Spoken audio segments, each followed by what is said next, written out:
Hello and welcome to Talk from Superheroes. Hey everybody, I'm Andrew Ivamy. And I'm Diana McCullum. And you're listening to Talk from Superheroes, where every week we discuss a piece of heroic television or film.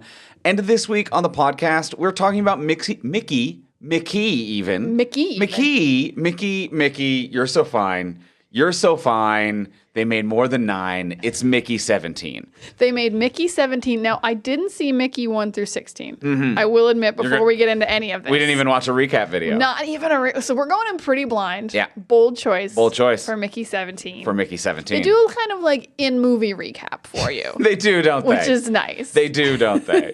We are talking about Mickey 17 based on the book Mickey 7. So there has been some number jumps. Was the book just 7? The book was just 7. I saw that come up in the credits and I didn't notice the difference. Yeah. The book was 7. Wow, the movie decided to have more Mickeys. You got a little extra Mickey in the film adaptation. That's not usually how that works, because books can have as many words as they want. And movies should be short. They have a budget. They've got a budget and a length restriction. Director Bong Joon-ho, he can crank out 10 extra Mickeys, no problem. He was like, I want 17 Robert Pattinsons immediate stat. That would seem to be the case. So we're talking about Mickey 17 this week on the podcast. Last week, in build-up to this, we talked about Snowpiercer, another Bong Joon-ho film as well. That was a very fun episode. Go back and check that out if you haven't already checked it out. And as well, if any of you are interested in getting involved as to what this month's Patreon bonus will be, head over to our Patreon page right now, patreon.com/fromsuperheroes. Anyone can sign up. There is a free level where there are certain posts and things that you can interact with for free. And we're going to put up a vote for what our Patreon bonus episode will be this month. So even if you're not currently a paying Patreon member, you can vote for what the bonus will be this month. And maybe you can make the Patreon bonus one that you want. And that might be a reason for you to sign up and check it out. Or even buy it for $5. Or also you can buy individual episodes for $5. So a vote that is open to everyone over on our Patreon page. It's up right now. You can choose our Patreon bonus this episode this month between The Substance, Nosferatu, or Megaopolis. Crazy choices. Yeah, an insane range of movie choices for this month's Patreon. We dipped into the notepad of some ones that have been kind of floating in our periphery for a while, ranging from stinkers to Oscar winners. I don't know if The Substance got anything. Definitely to at least nominees. At least nominees. Yes, from nominees to nominants.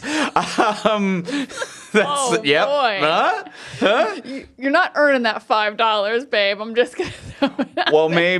maybe fans voting on it will help. So check out our Patreon page over at patreon.com/fromsuperheroes, patreon.com/fromsuperheroes. You can vote on what we're doing for this month's bonus. But Mickey 17 is what we're covering right now. It is a new movie. It's fresh out in theaters. And anytime that we talk about a new movie or TV show, we give you a spoiler-free review in case you're on the fence about seeing it, not sure if it's worth your time, or just want a taste of the episode before you do.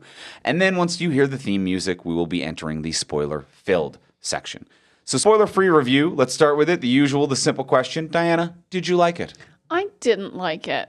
And I'm really sad about it. You look like you wanted to like it. I really wanted to like it. I like Bong Joon-ho a lot. Like, I loved Snowpiercer last week. I think Parasite is so good. And I loved the trailer for this. I'm like, oh, this is going to either be fun or make me think or be so smart. It's going to have so much going on. And I just didn't like it at all. I think it is the most well-made, it's very well done. And I just don't think it works or anything's happening that's good. It's boring. It's too long. It has 20 things it wants to say and doesn't say anything. It's got a ton of loose ends. Characters just appear and disappear, not in a way that's satisfying or feels purposeful. Nothing ever feels concluded. Mickey is a very inactive protagonist, which I absolutely despise. I'm not rooting for him. He's not really doing anything, even by the end. None of the supposed comedy lands for me at all, and not even in a dark comedy way. It's very British sci-fi comedy vibes. It's very Terry Gilliam kind of Brazil, or it would like to be. It doesn't land in that kind of way that does. So yeah, just kind of nothing works here for me except I think it's very impressive what Robert Pattinson's doing, and I think it's a well-made movie that I don't think works at all. I think the sets look good and it's shot in a way that they wanted to shoot it, and a lot of thought and care went into a movie that I don't think works or has anything to say. So I'm very sad that that's how I feel about it, because I did really want to like this movie. Andrew, did you like Mickey 17? I liked it a little more than you. Okay. I think it was fine to good. It's definitely not a love. It has good moments. It has interesting scenes and some like little performance pieces that I'm very interested in. I'm like, oh, this really works, or I really like this scene. And I do actually find that there were a handful of jokes that kind of landed for me. But the overall humor, whether it's dark humor or body humor, which it does at times, body, like with a WD, With a W, not a B-O-D-Y. Yeah. No, you do need to transcribe that. I do. I realize. There's so many bodies in this movie. There's so many bodies. 17 to 18 Mickey. But the dark comedy and broader comedy for the full film, it doesn't really land. It's also not as interesting as it thinks it is. I agree, characters come and go. There's lots of loose ends and threads. It feels like it is being written as it's made, where I'm like, it doesn't feel very cautious or thoughtful as to where they're going. And I agree, it doesn't feel like it has something to say. It lacks subtlety, but not in the way that I typically enjoy from Bong Joon-ho. Like we discussed last week on the Snowpiercer episode, I like with like Parasite and Snowpiercer, as smart as they are, they essentially come down to just a story about the problems with class and capitalism, where it's just like rich people are a problem, poor people are being stepped on. There's not a ton of subtlety. There's, a few small things, but for the most part, it's not that complex. This one also lacks subtlety, but not in the same clean way. It lacks subtlety in the way that, like, a bad Saturday Night Live sketch lacks subtlety, where I'm just like, okay, but what's the 2 hours of this? It lacks subtlety in a way where I'm like, 2 hours and 20 minutes. Yeah. So like in like an SNL sketch or something, I'm like, it lacks subtlety in a way that is sustainable for 4 minutes. This lacks subtlety in a way where I'm like, it doesn't work over the length of time that it runs. So yeah, it's not as smart as it thinks. And there's just a lot of uneven pieces, storylines that trail off, don't really go anywhere. But I think it looks really good. I also think it looks really good. I think that there's some good performances, some good just solo scenes. I liked Robert Pattinson more than I expected to in this role, frankly. I thought he might be the lowlight of the film, and I'm like, you're actually having a pretty fun time here, and I'm on board with you. I've become a late Robert Pattinson fan. I feel like he's very interesting. We'll talk about him more after the spoiler-free. He's a weird person. I would no longer would be someone to be like, I would never going to bet against Robert Pattinson. He's going to make an interesting choice. But this was one even in the trailers where I'm like, I don't know if this voice and personality, if I could put up with it for 2 hours. And I was like, oh, it actually was more interesting over a sustained period of time, your performance. So yeah, that's how he gets you. That's how he gets you. So yeah, it's fine to good. Some interesting elements here. I would put it lower on Bong Joon-ho's catalog. And I'm glad I saw it, but I don't think I'll seek it out again. I think I can actually agree with most of those points that you've made, but I just think it like disappointed me more than you, so I'm like knocking it way lower. All right, so that's how we feel about Mickey 17. Yeah, a bit of a mixed bag with the Mickeys, but we will unpack more of it in just a moment. Oh, and can it be spoiled? Not if you've seen a trailer or anything. I mean, I can't imagine any of it's surprising. None of it surprised me. I mean, if you haven't seen a trailer, don't see a trailer maybe, because I will say I kind of knew the entire plot of this movie until maybe the third act. Okay. Yeah, I would say that similar, that the trailer is the premise is the movie, and it is what it is until the third act, when it's like, oh, okay. I wouldn't call it like a surprise as much as it is the trailer doesn't tell you everything as much as it does for the first 2 acts of the movie. So, but yeah, can't really be spoiled. I don't think it can really be spoiled too much. No. That before we get in now to the spoiler-filled section, we do want to take a second to thank our wonderful sponsor of today's episode. We want to thank our friends over at Silverwax. Oh, we're going to thank Silverwax. They make pro-grade auto care and cleaning technology easy for everyone to use, which is loved by car owners with no time to clean. If you have no time to clean your car, you're going to love Silverwax because you're going to be done Boom. And most of us have very little time to do anything nowadays. Who's got time to just be like 2 hours in the yard with your car? You know, if you're the type of person who you're like, Saturday's the car day. I clean the car, I detail it, I get it done right. It's my full Saturday. Bless you. Bless your life. It sounds like a wonderful life. Sounds like a wonderful life. Silver wax is probably still really good. It's still really good in that scenario, but I also need something to help me quick because I'm chaotically going from one thing to another thing, and they have really great products. Their nano diamond ceramic quick wax is car's best friend. It uses nanotechnology, which is crazy that's a word that I'm sincerely saying, a word that I grew up reading in comic books. Yes. And it ensures up to 6 months protection and ultimate shine, but also provides a hydrophobic surface, which is just the science in there is wild. The science in there is wild, but talk about no time to clean. Like, it cleans your car now and it cleans your car for 6 months. Awesome. That's awesome. That's incredible. Awesome. From a Canadian company. Love that, especially right now. Love that. Love that.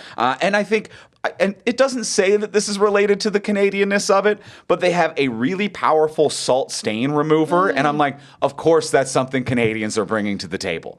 You got to get the salt stains out. When we watch American TV and movies and people leave their shoes on indoors, and I'm like, that's the behavior you have in a country where the roads aren't covered in salt every minute of the day. We've survived Canadian winter. There's salt stains everywhere. Unless you buy Silver Wax salt stain remover. But you get the Silver Wax salt stain remover formulated to neutralize your car's number one enemy, salt. So it removes the buildup of salt stains from your vehicle's carpets and fabrics. Just fantastic products. It makes cleaning super easy and smooth. It's great for you. It's going to make your car ride nicer. And it's going to make people want to be in your car more, which is always nice. Be a little more welcoming in your life as well. It's also just nicer to get into a clean car. You're like, oh, this feels good. You spend so much time in your car. It should be clean and it should be easy to clean. Heck yeah. And Silver Wax takes absolute care of your car. Find Silver Wax products at your local Canadian Tire or at silverwax.ca and use promo code TFSH10 at checkout to save 10% off your next order. That's promo code TFSH10 at checkout to save 10% off your next order. And thank you, Silver Wax, for your support. Thank you so much, Silver Wax. And now let's get into the spoiler-filled section of the episode. Let's talk more about Micky 17.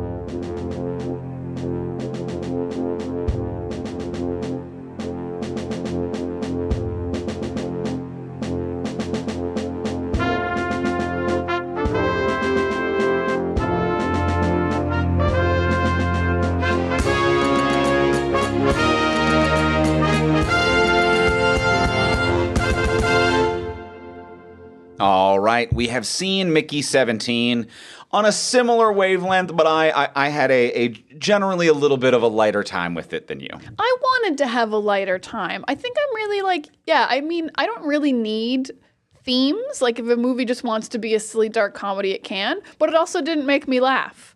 So I was like, either make me think about society or make me laugh, but don't do neither one. And it didn't feel like a full character study as well. Like, at no point was I like, these are audition scenes that make you cry and weep. Like, this is, even though I think Robert Pattinson is doing a good job and some actors are stretching their legs here, there's nothing in this where I'm like, this is the showcase piece for that actor. If you want that actor to make you cry. And I'm like, if we're not laughing, crying, or thinking, what is, we don't have the theme that makes you think, we don't have the jokes that make you laugh, and we don't have the performances that make you cry. And it's not an action movie where I'm just like, drive faster, crash your car. It's not. It's not an action movie. It's too thoughtful to be popcorn. It just kind of is. It just kind of. But it's competent at being there. Like, it looks good. It's well made. That's what's so weird about it. Normally, when I find a movie this disconnected and, like, kind of doesn't know what it is, I'm like, and, no one really tried and they didn't know what they were making. But I'm like, feels like everyone really, like, locked in. And they were like, no, we're locked in. Yeah. We get this. We're fully on board. Like, the whole world, the world did feel fleshed out. I will say that. I understood the world that Micky 17 took place in. The universe, the planet, the ships, even the politics. The politics, yes, very clear, I will say. So the world felt fleshed out. And then the characters didn't. The characters didn't quite. I want to start on a positive though. Get kind of the energy and positivity up and out there. I will say it looks really good, and from a visual effects execution standpoint, like it also looks good practically. Just the actors, the wardrobe, the sets, it all looks good. I think this is going to be one of these movies that for like the next 10 years is going to be the case study about face replacements and doubles in films. The scenes that Robert Pattinson has with himself are executed so flawlessly, but also in a way that it is unnecessarily complicated. Like, it's not a sitcom 1990s, we have two of you stand 10 feet apart and not interact, and that was how we did it. Or we actually hired twins. Or we actually hired twins, which was the thing that happened. There are moments where he chokes himself, and it looks seamless, and in scenes where there's a third person, and like she interacts with 17 and 17 chokes 18 who pushes away her, and while she falls away she grabs 17, and I'm like, whatever body double, face replacement, swap, multi-take, whatever, however, I cannot see actually how you are going about the execution of this. The faces don't look face swapped. It doesn't look like it's two separate takes spliced together. The seams are literally flawless, and I think it is going to be the permanent how you do doubles on screen case study. You know what? I will say it was so good that I forgot to be impressed by how hard that is. Yeah.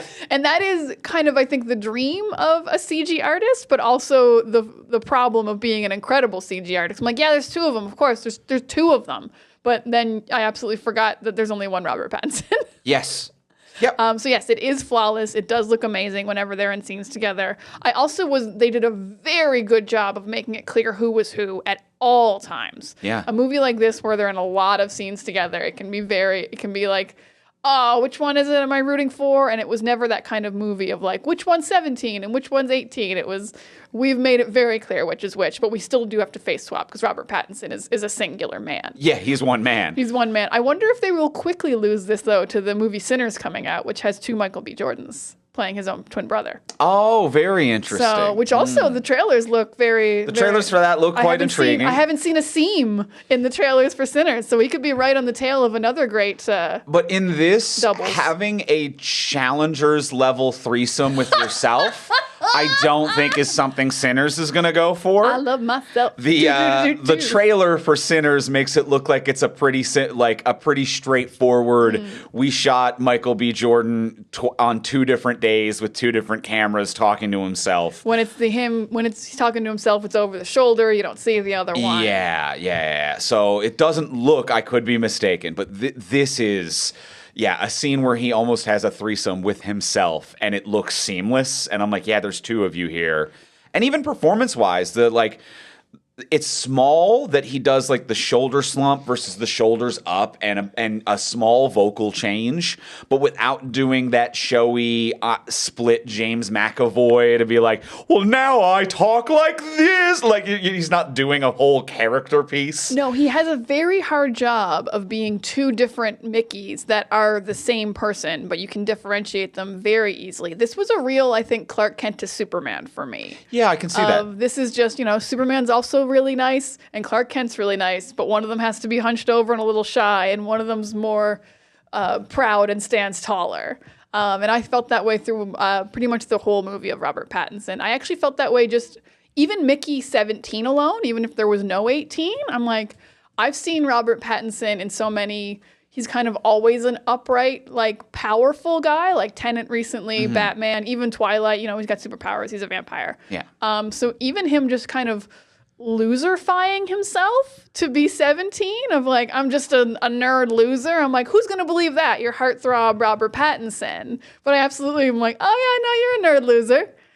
You really managed to do it. But then 18 is like, I'm not a nerd loser. I'm Robert Pattinson. I'm Robert Pattinson's here and he fucks. And he fucks. Yes. I'm Robert Pattinson who fucks. Who fucks. And then 17 is nerd loser. Yeah. If anything, I would say that like his ability to embody that performance kind of fought against and bumped up against the writing at a couple points, because when he's playing like loser 17 and even the prior iterations, there's like a one-off line where he mentions that like 5 was a wild card and 7 was this, and we didn't really see that. We saw pretty much variations of 17. slumpy losery kind of 17, including 1 when he first arrives. And he is such a good job of embodying kind of schlumpy, defeated man that it's unbelievable that all of these women are immediately magnetically attracted to him, even though he is heartthrob Robert Pattinson, a man who can empirically get it. Mm-hmm. He does categorically fuck. He categorically fucks, but he plays it in a way that, like, when multiple women are immediately, unquestionably, jump your bones attracted to him, I'm like, I actually don't buy this in any way. I don't buy this in any way. I kind of get the relationship between him and Nasha as it moves forward, that I'm like, I actually really like the romance and where you are, but the multiple time across the room, I want you eyes that people are getting, I don't really get it. I don't really get that either. And I think I could have got it if, I feel like it would work if we'd established that like every other man is like a real like horny alpha male, and all the women are tired of it. Like, oh, I'm trapped with all these like alpha male assholes who are always trying to impress me. And then Mickey's just like, hi, I'm Mickey. I'm like, that's actually refreshing and nice. Yeah. And I see a place for it. And I know that I myself am actually attracted to that as well. And I know many other women would be. But they don't really establish that like these women are sick of the dude bros on this ship, or that like Mickey really has anything to offer specifically or in any way that's into it. And the only thing that he really seems to have to offer is everyone wants to know what it feels like to die, but that doesn't seem to be part of it. They don't seem to be, and I thought that they were kind of going this way for a moment, and then the movie veers away from it, where like this constant magnetic attraction that he has with women coming up to him, I thought it was going to be like this kind of groupie star fucking, like there is only one expendable on a ship. There is one person here who's seen afterlife, who's seen death. You could fuck God. We can fuck, like, we He's can fuck immortal. a celebrity. And I think there's a level of like, oh, hey, what's this guy's deal? But it's not the reason. No, it doesn't seem to be the reason. It doesn't seem to be the reason. No, and there's like a slight pitying maybe, because Kai gives him like extra food, is like, but that's her in, is that she keeps giving him like little extra calories, and he's like, oh, that's great, thanks. Yeah. And he just wants the food. But yeah, there's a pity element, and I can fix him? Maybe, and I can fix him. But that just doesn't feel like the vibe of women who would be flying to another planet to colonize. Yeah, and all women in power as well. Yeah, all very powerful women, not women who are like, oh, I need to feel like I'm in control of something. Yeah, and women who haven't gotten to know him yet as well. There's something Missing. There's something missing, or Bong Joon-ho just did not expect Robert Pattinson to disappear into a slumpy loser this much. Like You were supposed to be the heartthrob the whole time. Like, we talked last week about Snowpiercer, that it's just like Chris Evans did not disappear into the slumpy loser. Chris Evans showed up and he was still Captain America, and he was like, oh no, I'm a poor man who's starving all the time. and I wonder if that experience colored Bong Joon-ho to be like, okay, Robert Pattinson's going to show up, but he's still going to be Batman. He just filmed Batman. Like, I can't get him to be a schlumpy. I couldn't get Chris to be a schlumpy loser. He's going to be Batman. So I'm going to write it as if like, oh, I'm playing a slumpy loser, but fucking Batman walks into the cafeteria and every woman's like, oh, is that Batman? And Robert Pattinson shows up and he's like, no, I actually am embodying the life of a different human. Sorry, Bong Joon-ho, I'm an actor. And Chris Evans is, I don't even mean to throw that much shade on Chris. No, Chris couldn't lose a ton of weight to be a skinny, Snowpiercer-y guy, which is what the world said. But he didn't carry it. No, he didn't carry it. But Robert Pattinson was like, no, I'm gonna carry it. He's more committed to acting than you think he is, which is what I was saying earlier. Of like, I've become a late in life Robert Pattinson kind of fan. I think he does very interesting things. He's not just this like hot Twilight dude. He's actually like a good actor who cares. Except like sometimes he doesn't. He's like, whatever, Batman's just Batman. It's not that deep. And I'm like, I actually kind of love that. That's actually kind of a solid Bruce Wayne approach as well. But then you watch his Batman and you're like, he is making choices though. He's thought about it. Yeah. He's thought about it and decided Batman isn't that deep. But Mickey 17 has layers. Is a Superman to Clark Kent-esque. It does. It does. But yeah, your idea of Bong Joon-ho just being in the writer's room and like, well, they're going to want to fuck Batman. And Robert Pattinson fucking that up for him. I am writing for what I should have anticipated happening with Snowpiercer, and then now it's a complete flipsy doodle. Bong Joon-ho must have no idea what to expect when he hires jacked English actors anymore. You know what I mean? Jacked white men are fucking up all my movies. Like he's like Parasite. I knew everyone who was showing up on set in Parasite. I knew what role they were playing and what they physically would look like. And god damn it, every time a hunk English actor shows up on set, I don't know how they're gonna embody this character. Interesting choices from Pattinson. Well, speaking of hunk English actor, I think another disservice this movie does is that it does not have enough Stephen Yeun. And it seems like it's going to have quite a bit off the top. Yes. Off the top. He's in the first scene. He's in the first scene. He's in the flashback of how they got on the ship. He's the driving force kind of what got them here. And he disappears for like 3/4 of the movie. He's hardly in this after the first 2 scenes he's in. And like, I love Stephen Yeun. And he's like found an interesting character here of like sleazy guy who doesn't quite get away with things, but is doing crimes in the background, just kind of a guy who gets you stuff. Mm-hmm. And I like when he like just appears in the prison part and just comes out of a hole in the wall and like, oh, that's very funny. And this is what this character is. And the rest of this movie doesn't really figure him out, but Stephen Yeun is so good that I still just want him here more. I agree. He's figured out this character, but the writing hasn't figured out why he's in the main storyline. Yeah, and the writing even though he's the inciting incident. The writing hasn't figured out what to do with him for the most part. Like his whole story is just kind of finished in narration by Mickey of like, and then he beat up the guy trying to kill us. Yeah. Okay. Yeah, it feels like they've set up a character from a tie-in show or comic book that we just don't see, where it's just like, and he was doing his own adventures off screen. It was like, and a week ago he got his pilot's license, but it's a test one, and he's like on the other side of the room. Anything? Yeah, he's just like this weird survivor who's doing side adventures we don't quite see, which there's a kind of charm to that. But it is also a little distracting from the main plot and a little bit like, why isn't he around more? Yeah, he's like a sleazeball who wanted to genuinely open a macaroon store. Like that wasn't a scam? No, that seemed like it was his actual dream. Like they opened it and it failed. Yeah. Unless there was a secret scheme. I do kind of think I don't think I'd want to see it because I do think this movie doesn't work. I feel like there's a 3-hour version of this movie that maybe works. Interesting. Okay. Because there are so many things that don't get resolved and kind of disappear that I do feel like there's like a lot gone. Yeah. Like we never actually even get to hear Mickey say what death feels like. And I feel like there was definitely a scene where he describes it. Interesting. Because it's brought up so much in the first 2 acts, and the third act is not about what death feels like at all. It's kind of the runner of like, what does everyone say this about? And then people just appear and disappear. Like the storyline about the mom doesn't go anywhere, except it kind of does. This woman who recruits him, who he seems to fall in love with, but then he immediately falls in love with Nasha. Yeah. The woman with red hair, and he's just like, I didn't hear anything she said because she's so nothing. It's just kind of a sequence of scenes. Yeah. Mm-hmm. Stephen Yeun kind of just appears and disappears whenever he feels like it. That's not a driving force of the movie. Yeah. The creepers are just kind of there out of nowhere. Just nothing really converges in a way that feels satisfying, and it's or even fleshes out in a way that feels satisfying, and not even in a way that and not quite in a way that feels as playful as Snowpiercer did.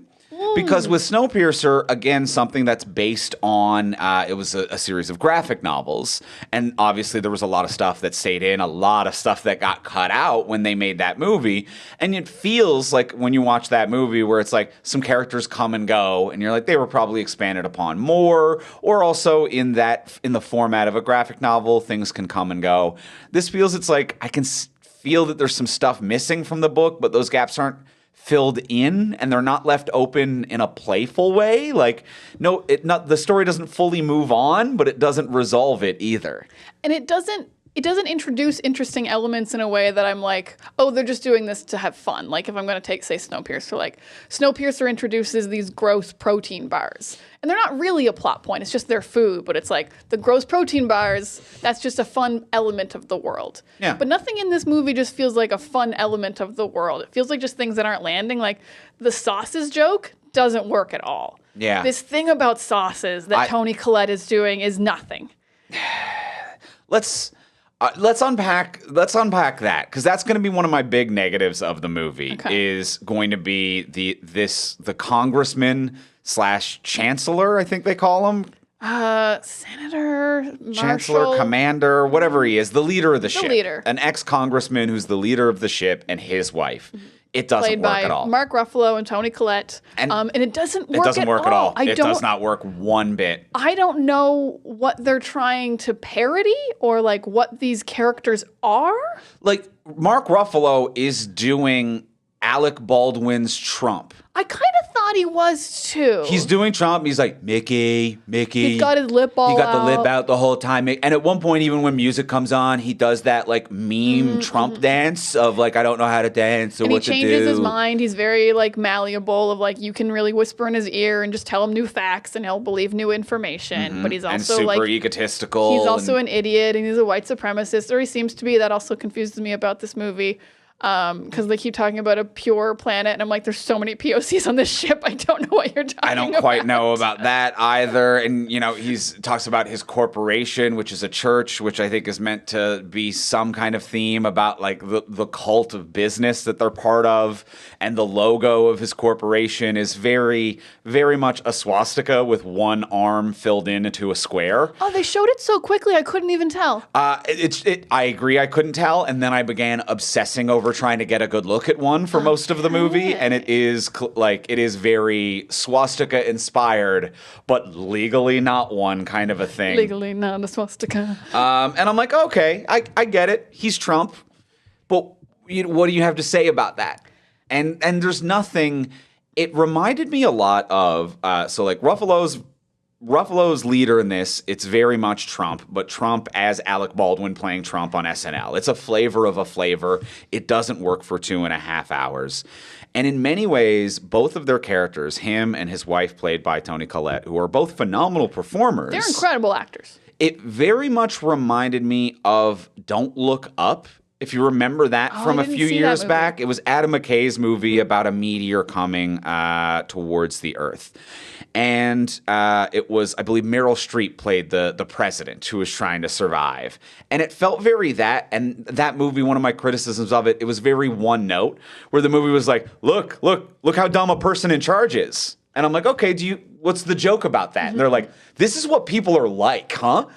And I'm like, okay, and where are we going? They're like, totally just like real life. People are just like this. And how should we deal with that? Or how do we change them? Or how should we approach this issue? Yeah, and how does that affect our character's heroism? And they're like, totally. There's a person like this out there. That's crazy. They're dumb and in charge. Can you believe it? It just doesn't have anything. There's no other layer. There's no other layer. And I especially don't believe it, even if you're doing, I know, I acknowledge this is like a dark comedy, but I especially don't believe it when you're like, we're colonizing a planet, which has never been done before. I'm like, idiots can't do that. Yeah. For 4.5 years, you didn't blow up this ship. Absolutely, you all died.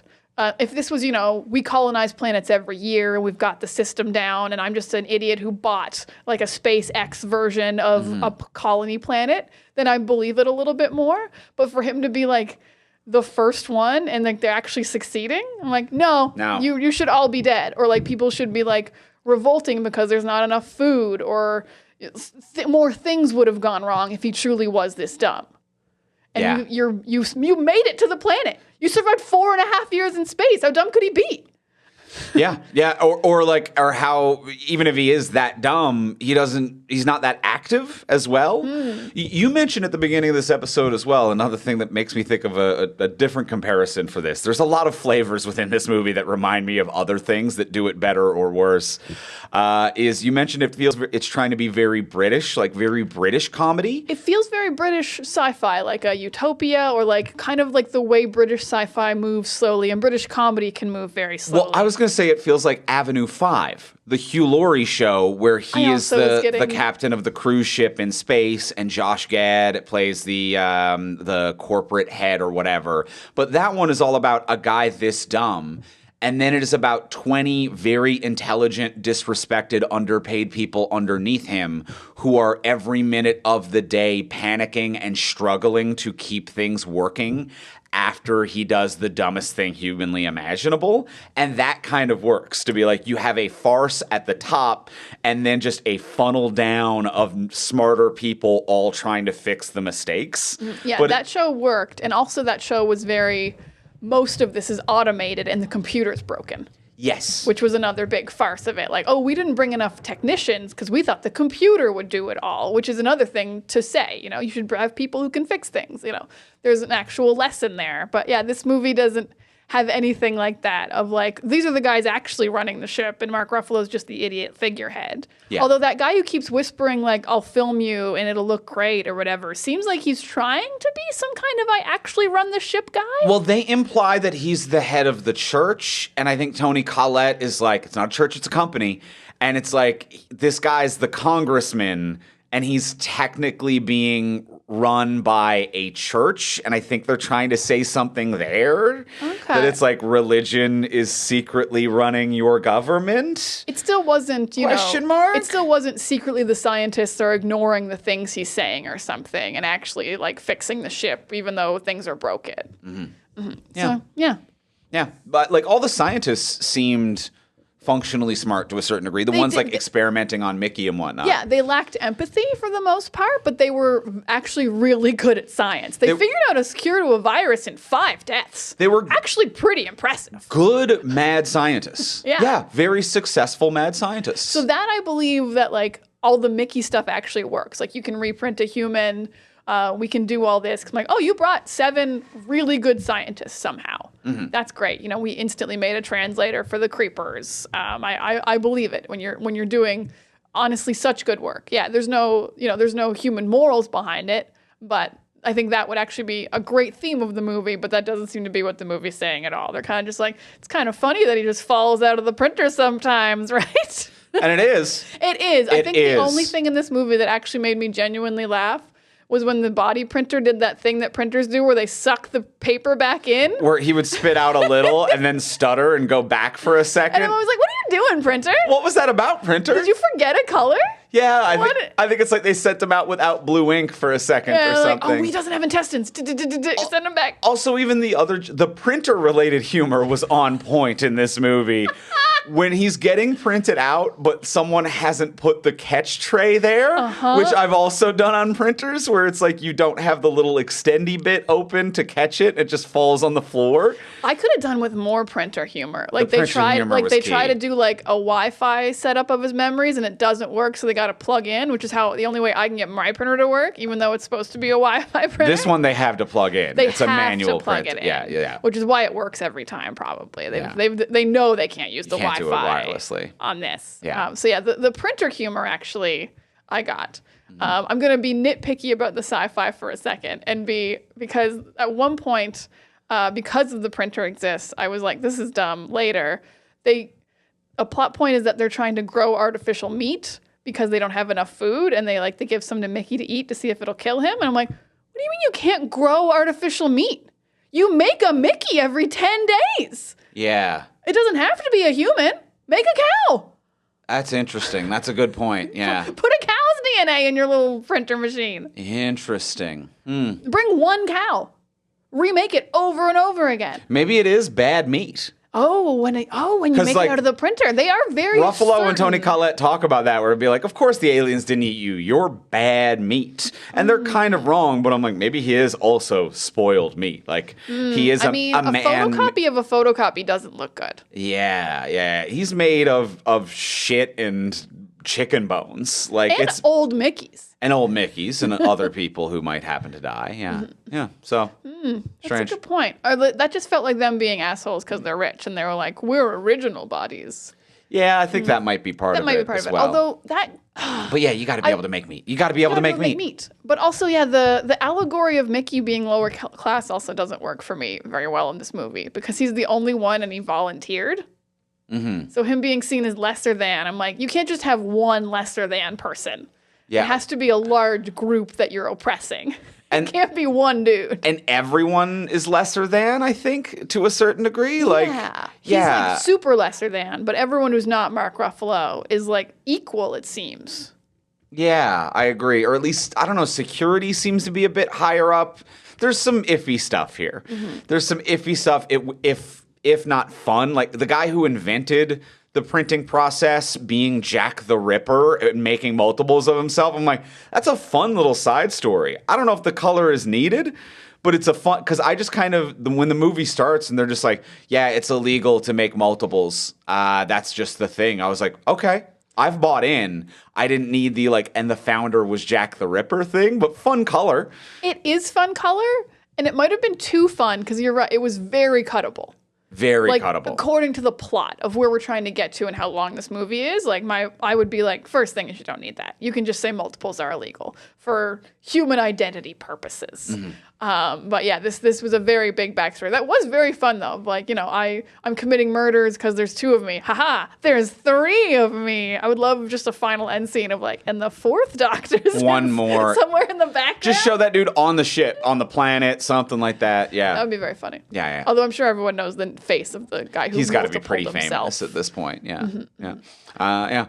So it's a little wishy-washy about certain things. You should be able to make some meat, and it gets distracted in itself. Oh, to backtrack to visual effects, one other shot that I was floored by, that it looked so good, is what do they call them? The creepies? The creepers. The creepers. The creepers, when they save Mickey 17, he falls into the ice pit and he thinks he's dying and that they're going to eat him. And instead, they just help him up and out. The scene when he's being lifted out of the hole, I was fascinated by. Oh, why so? Because I don't know what was real and not. It actually kind of fucked me up because it looked like it was actually actor Robert Pattinson. Because at first I'm like, all of this is CG. Obviously the alien doodads are CG.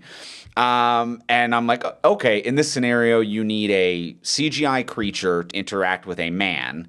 And you couldn't quite see his face, so I'm like, I think it's just a CGI man, and it's all a computer animated scene. But then he kind of reaches and crawls. He crawls at the end. I was like, oh, that's Robert Pattinson. But the way he's being lifted up, there's like 100 CGI creatures all distinctly interacting with his body. And it didn't look like a man being lifted up by wires or by like he's on a board, on a cherry picker or something. It looked like his body actually had weight and interactivity, and each limb and arm was being individually moved by like 100 little creatures. And then he touched the snow and pulled himself out.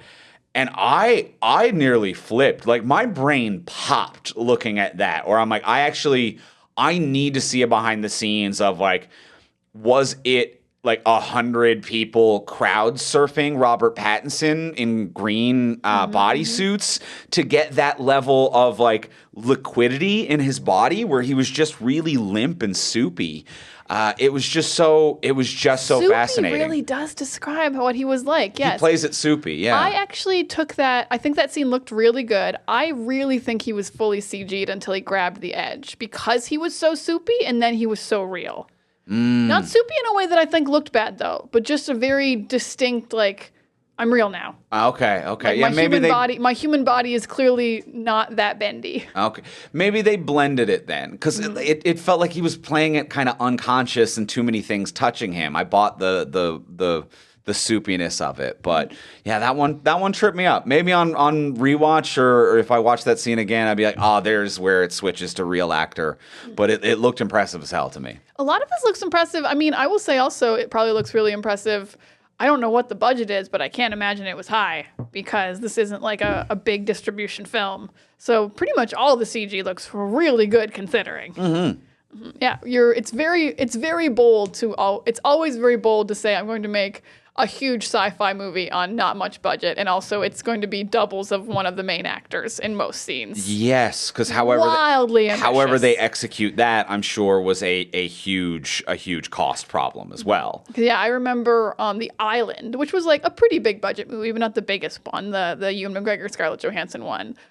They were so proud of themselves that Ewan McGregor's doubles touched each other, and it literally was just like he touched his wrist. A hand. That was it. And they were like, "Can you believe we did that? That's incredible!" And like Micky 17 is fighting himself. He's choking himself. And both faces are in frame. And it looks great. Decent sized budget. It was $118 million. So this is that's actually pretty high. 'Cause I think even Cap 4 was only like 200. Yeah. So as you were saying that, I was like, I think this is actually a bigger budget than you think it is. It is bigger than I expected. But for an Oscar-winning director distributed by Warner Brothers, it's a pretty hefty budget. I think also the lack of trailers made me think it was more of an indie film, which is a weird indicator to me of like how big a movie is, like how many trailers you got before it. It definitely has a smaller press budget or a smaller marketing budget than I haven't seen an interview about this movie. I've seen trailers, but I haven't seen like a press tour by any of the actors. Yeah, interesting. But yeah, I think that those are my big positives. Those are my big negatives. What are you? I mean, I guess I just have more questions, which feels very like nitpicky and like naggy. Like Let's be nitpicky. Lay it out there. I don't know why 17 and 18 were so different, and they didn't feel like they wanted to explore why. Like it wasn't like. It's because sometimes the memory machine works a little differently, or the printer makes your chemicals a little different, or it's because souls are real and now there's two of us and I came out mad because my soul's still in you, 17. Like, oh, interesting. I've got a cool idea. You've got good questions. I've got good questions and ideas, and there's like one throwaway line that's haunting me of when 17 and 18 are on the platform, and 17 is like we're getting punished because we killed mom. And 18's like, we didn't kill mom. It was a defect. I've told you that so many times. Like, what is that line all about? Okay. Like, what do you mean? How many times have there been two of you? Or like, why does one of you have different memories? Or why do you handle this better? And it's just not explored at all. Like 17 also just never gets angry like 18 does. He doesn't seem to morph into him. It's all just so underdeveloped, and I really want it to be cool. I want this to be so cool. Yeah. I think that one thing that was running through my mind, and I don't know if this is what they're going for or me just making up stuff, but the idea of like, why is 18 so different? And they talk about like, oh, well, there's only one soul. How can you have two bodies? And him being like, I've said this to you before, to be like, well, these are fractures of him. And it's like the more of you that is in there in the world simultaneously, the more your soul is split off into like voices or aspects of your personality. So it's like a part of his soul went into 18 when two of him had to exist at the same time. So he's kind of like the weakest version of himself. Yeah. Because like the angry version of himself went into 18. Yes. Yeah. So he's even weaker than he normally is, but that's a voice that's always in his head and just doesn't have a lot of power, and it went into 18. Maybe if they're going for like a soul thing. But then they also have the one-off line of like, well, like 4 and 8 were different. I'm like, well, why didn't you show us that? It actually would have made it way more palatable than when we found a different one. They all seemed pretty similar. It was a weird kind of like retcon very late in the movie. Yeah. Nasha said 5 was really needy. I'm like, when was that? Did she? What? Was it just because you died really horrifically that time? Huh? And you woke up and you were like, that one really sucked. See, I would also be very needy if I had just died of radiation poisoning in space. Yeah. I'd wake up and I'd be like, hug, please. Help? Any help? Any help? Any help? Yeah, underdeveloped. Underdeveloped. It could be something else. So The whole movie. The whole movie. You're just like that about the whole movie. Yeah. And like, there's so many, and like, I've got a couple what we should change, what I would change fixes of just things that I don't think landed, and like, we'll get to that in a minute, obviously. But I'm like, this could have been great. I think and that always makes me the most saddest of a movie. There's a ton of potential here. Yeah. I think there's one other thing that I'm nitpicky about, but I'll save it for my change. Right. You know what I mean? I've got one other moment where I'm like, oh, what were y'all doing here? Okay. What were y'all doing here? I'm excited to hear what that's all about. But that's I'll save it for my change. Other than that, how we feeling? I'm feeling pretty good. Yeah. I'm feeling like I got it off my chest. Like it's just kind of a sadness that hit me like half an hour in of like, oh, it's not going to be good. Yeah. And I was like excited, sitting there. Thought the trailer looked good. A lot of potential and a lot of possibility, but just not a lot of depth. Just not a lot of depth. some Or too much depth. And it didn't. Yeah. And too many. A lot of, but that's potential. That's potential. You know what? You really nailed it with the word potential. That's exactly what depth that isn't reached is. Yeah. A lot of potential, no depth, but it looks good. Some fun performances from Robert Pattinson. Some fun performances from Robert Pattinson not being hot enough for Bong Joon-ho's writing. Yeah. Yep.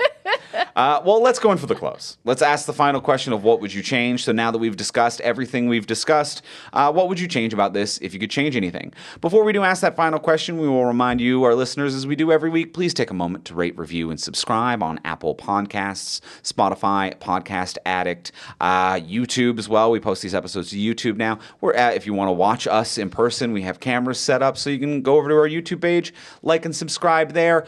Those are free ways to support the podcast just by hitting subscribe, hitting follow, and leaving us a review or comment.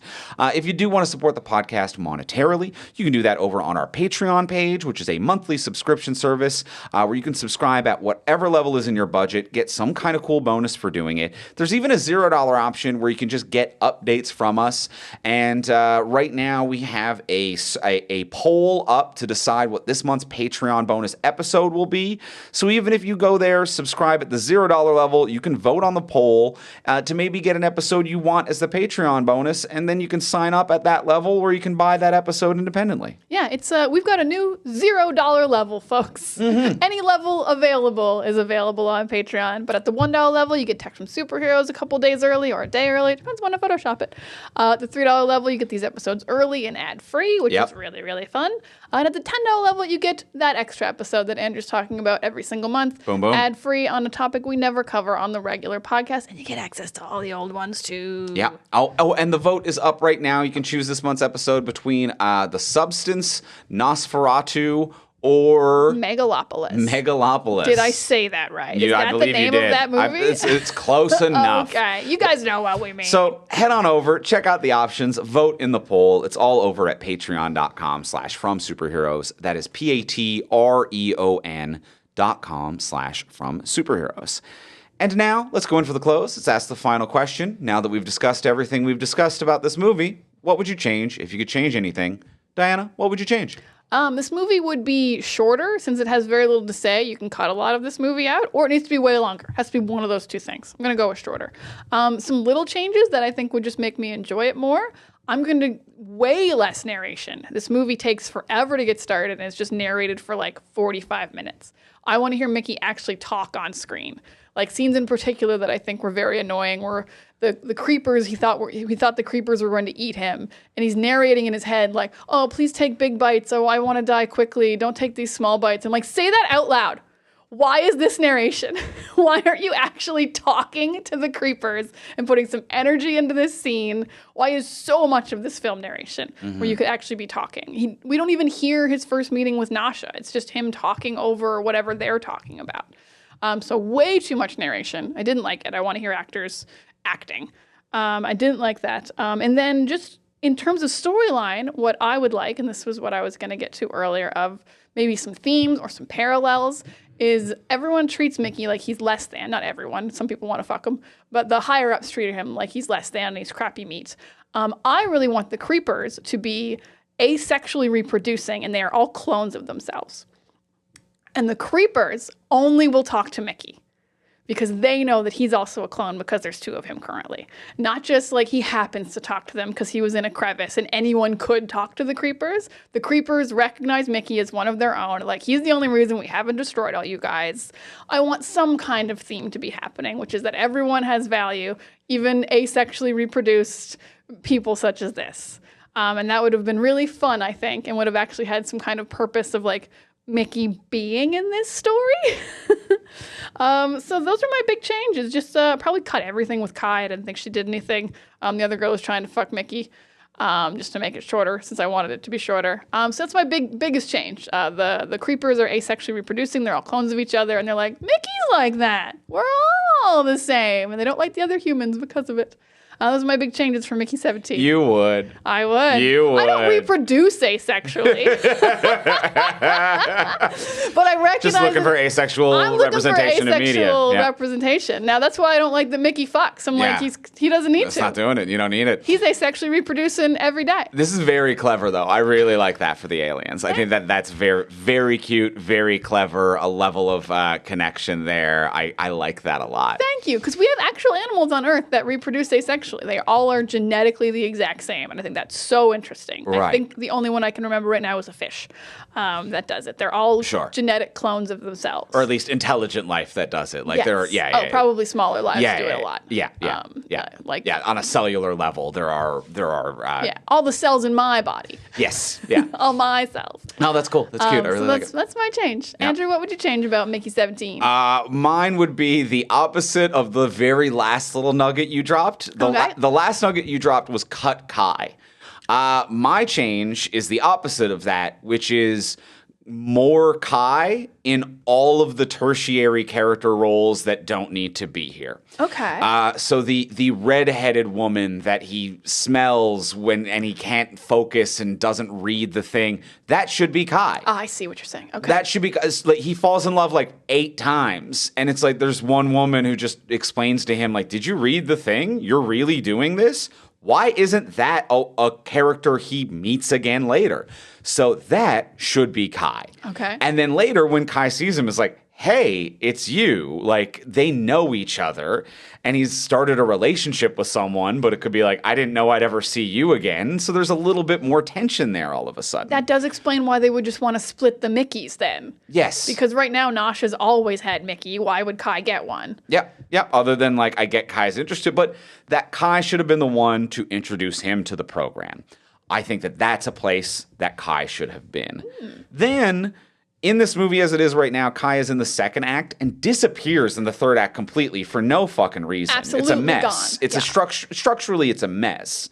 The character, there's like a second in command in that final scene when they have a mutiny, when like the other dude points a gun at Toni Collette's character and is like, we've been recording you. In that whole third act, there's like a skinny guy next to this like commander who's in charge. The guy, like the commander turns to him and was like, turn on your glasses and record all of this. We need evidence for the council about the cruelty they've been enacting in order to overthrow them.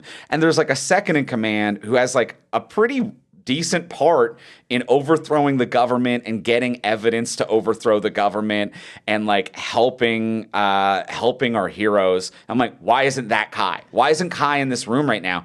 Kai is a security officer, I believe, who has been getting promoted. And even when she goes to that dinner, it's like, we've really been noticing you. She clearly does not share the values and beliefs of the congressman and his wife. Yeah, she has empathy for Micky. So I like the idea of like Kai should have been the redheaded woman in the first scene to be like, are you sure you're reading all of the fine print?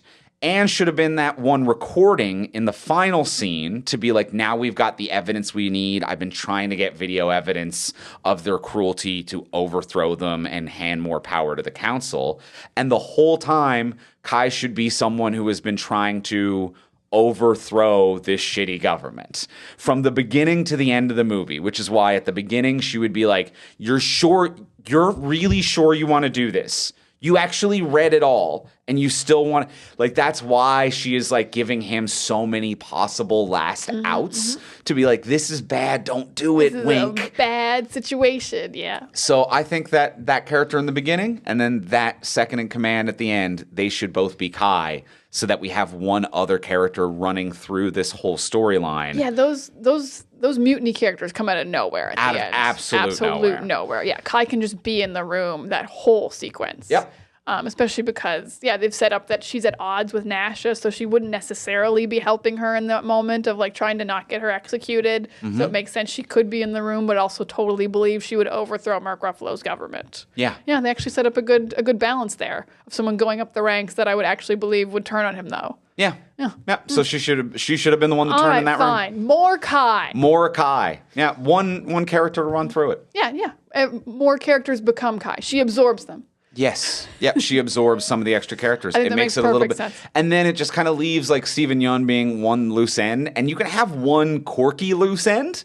Like if there's one character that wanders off, that can be kind of charming and quirky in a story. When you have 5 do it, that's when it starts becoming like, what's going on? Why are there so many people in this movie? So if Kai absorbs 4, I actually think it also makes Steven Yeun's character seem a little bit more like quirky and fun, and to be like, what a silly little guy who's not around in every scene. I can get behind that. Yeah, so that's my big change. I love that change. You know what? You really sold me on it. Thank you. Thank you for going along with me on the ride. And I adore your change about asexual reproduction among the aliens and using that to thematically parallel and connect with Mickey. Thank you. I'm actually pretty proud of myself. I'm not gonna lie. You fucking should be. You should be. I'd say like every like maybe twice a year we have one where one of us hits it out of the park with the change.